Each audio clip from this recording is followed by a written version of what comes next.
Hey there, everyone. It's Halligan from Kent Farmhouse and the Clash Files. Today, I'm bringing you a little Warhammer slash war recap video. And the reason that I want to go in a little bit more in depth into this war versus Invictus Beasts was because it was fun. It was a blast. It was nail-biting, edge-of-your-seat war. And there was a little backstory to it. Our lineup was put together in order to match House of L from the Clash of Clans podcast with Scotty and Boneyard. Now, we put this lineup together, matched war weights, hit the button at the same time, and just like is so apt to happen, we missed. But ended up facing one of the feeder clans for the Invictus family of clans, Invictus Beasts. Now, our lineup was all Town Hall 10s and Town Hall 9s. We didn't have an 8 in the bunch. So I guess this is more the typical mixed war clan lineup that you're used to hearing about if you listen to any of the podcasts or watch Twitch, that type of thing. But it was the first time that I've been involved in a war that did not have any Town Hall 8s in it. So it was really interesting. From top to bottom, their 9s were max or near max 9s. Their 10s were ranged from top of the line to a few newer Town Hall 10s, because we had some 9.5s in the mix that matched up. But one of the things that really stood out in this is Molt. Gaming with Molt has been taking such a beating on his 2-star wins wars thing, which was taken out of context and was used funny, but then just took off. And this war really proved what he was trying to say. The fact that he came back and defended and what have you was a little bit much. But let's take a look.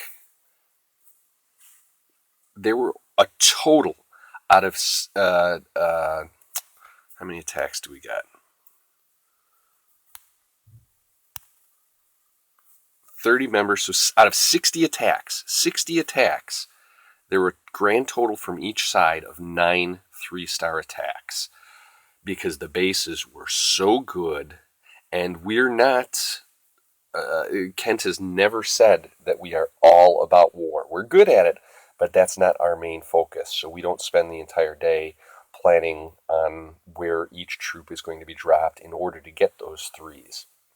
So in this case, we had less 3-star attacks than they did, but it was the 2-star attacks that really made the difference. That plus, I think we failed a little less often than they did. So it was something else. This war, we were losing basically from the first gunshot, and it wasn't until the last hour of war that we turned it on. We had some of our 10s drop down and just wreck some of the Town Hall 9s that we were having trouble with. It was great, all around great. So with that out of the way, I'm going to start getting into some of these attacks. Now, Dr. Vent had the Warhammer for his performance last war, and I haven't recorded a video for that. But he passed it along to $50, 50 cents, because he did an excellent job as a 9.5, taking on, I want to say he took on 2 Town Hall 10s and 2-starred both of them. So let's start with his first attack against 13, Khal Drogo. I'm also going to bring you some more attacks besides 50 Cent, because there were some really good attacks, especially, like I said, towards the end.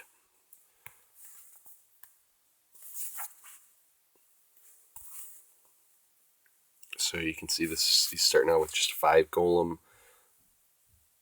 Go wipe. A couple minions to help with cleanup, because look at all those trash buildings out there. As a matter of fact, he's using some of the minions already just to clear out that trash right from the get-go. Let them work while the attack's going on. Golem's going in. He brought 4 golems. I assumed that his clan castle had a golem in it yet, but he hasn't dropped it, so maybe it is just a 4 golem attack. Clan castle's pulled, and this is another thing that worked in our favor. You can see that clan castle was full of a ton of archers. So poison was really our friend this war. It's able to freeze that first inferno, and it's down. Troops moving along. Golem's heading towards that second inferno already. They're the closest things in there, so those wizards will be able to knock it out once they get through the skellies, through the Larrys, and through the clan castle.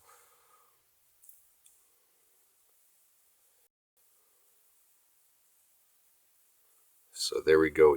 It's down, and there's nothing stopping him at this point. He's already got the 50 now that I'm looking around. Those minions that he dropped at the beginning really helped with those percentages.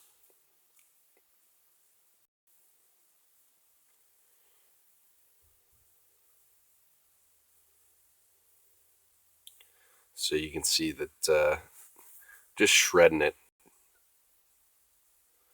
If his queen didn't get stuck back there, could have been a different outcome. He had a chance for 3.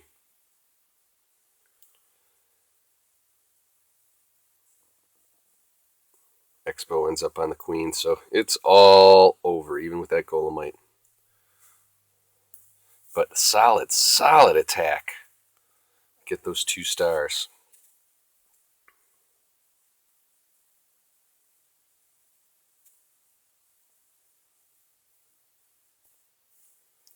%. Awesome.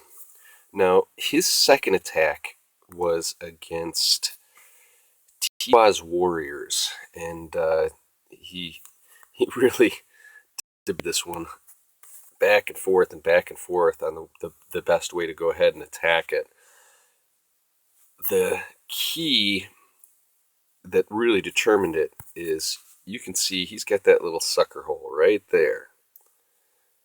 So a mistake on this guy's part really led to a fabulous attack from 50 Cent.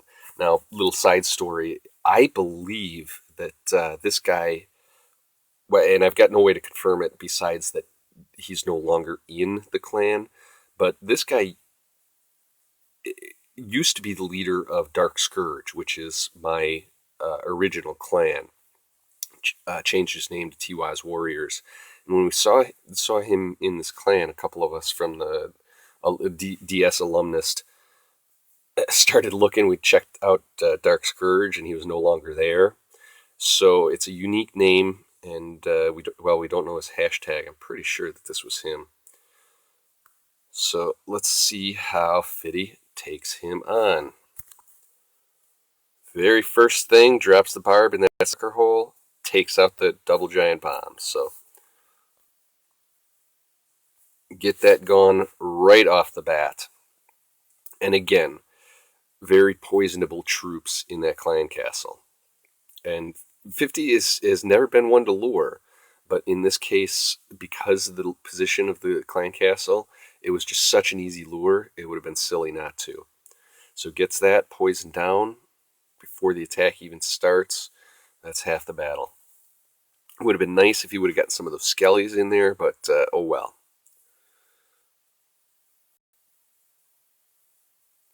And then he brings the brunt of his attack here along the first base line. Queen's locked onto the golem. Pekka runs right to her. Gone. Now here's a couple real good freeze placements. He may have been able to get both of those Infernos with that freeze, but the fact that he got 2 high-level Teslas and the first Inferno drops another freeze while they go to town.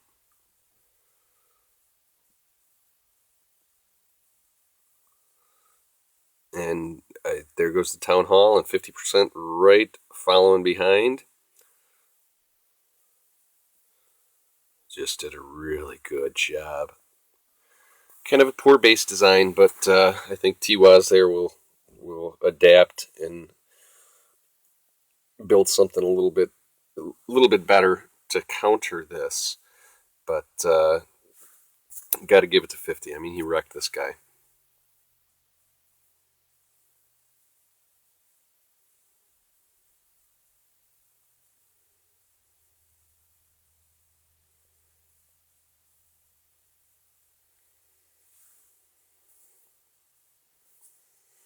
All over but the golem and one little minion.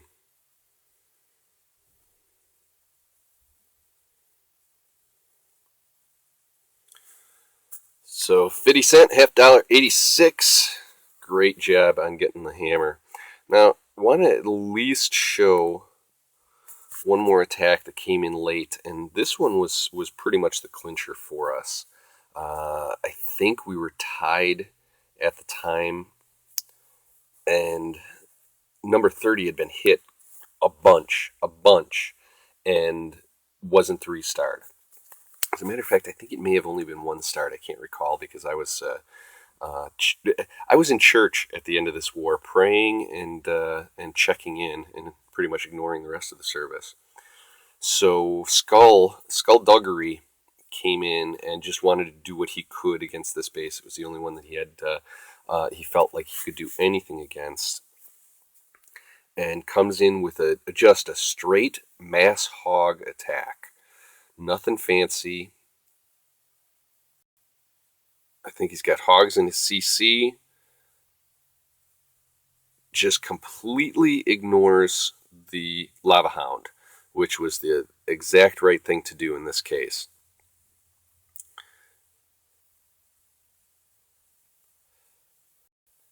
And lets his hogs roam free. You can see he came in from all different points on the map. Basically 4 sides. Got a little bit lucky with that double giant bomb that he didn't lose more hogs, but it worked. There's the other double giant bomb, so there goes all the hogs on that side. But he's got his royals cleaning up, starting from the bottom.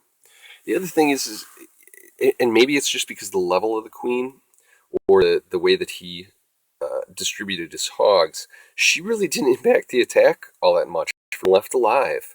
Was pretty impressed, and you see the king just took her out there. So it was all about the cleanup. You can see that Hound just finally killed whatever it was working on, and now it's going to be tied up on the king the rest of the time. So there are attacks where that Hound does a good job distracting the kill squad, distracting the archer queen. As a matter of fact, I think on this base, one of the first attacks failed because the archer queen got tied up on that Hound for so long that the rest had a chance to pummel her. But in the case where you're just doing mass hog and ignore it completely, it ends up in a 3-star. So good job by Skull. Also, I wanted to show, I think it was Magnus. Again, late in the war, I think it was on 21. It's Danny Boy. Now, Danny Boy's a Town Hall 10, so take that with some, just think about that as far as extra troops, extra levels, what have you. But just shredded this base. And I think that part of the reason he was able to do it so easy, they're again very poisonable troops. I think these guys learned their lesson on that. Is just because of the layout, the very square layout on this base. He makes an Asian wall coming up here soon. There it is, of all those hogs. And that allows him to just line up his heal spells as they're coming down and across. Just put them right next to each other there. Keep most of them within that heel ring. Couple get to the inside, couple get to the outside. But then again, drop the heel where he needs to, and it's basically over. There's the one cannon down, and single giant bomb there. Another single, but he'd gotten the heel down. Lost a ton. Maybe the heel down a little quicker, since he only triggered one. Would have made cleanup a little easier. And I'm sure for a Town Hall 9 making the same attack would have spelt or made the difference between 1 star and 3 stars. But no matter, he's got plenty for cleanup. Got Wiz on the other side, taking a long way around to that elixir storage. A few hogs get in the center.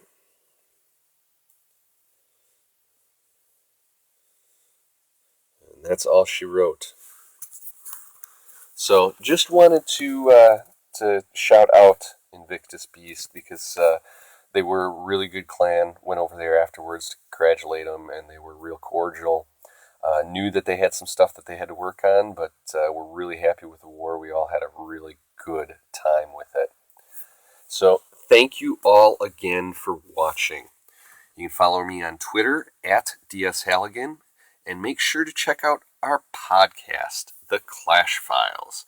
It's available on iTunes or wherever you get your podcasts downloaded from, aggregated, caught. And until the next time we bring the hammer down, I'm Halligan, and you're not.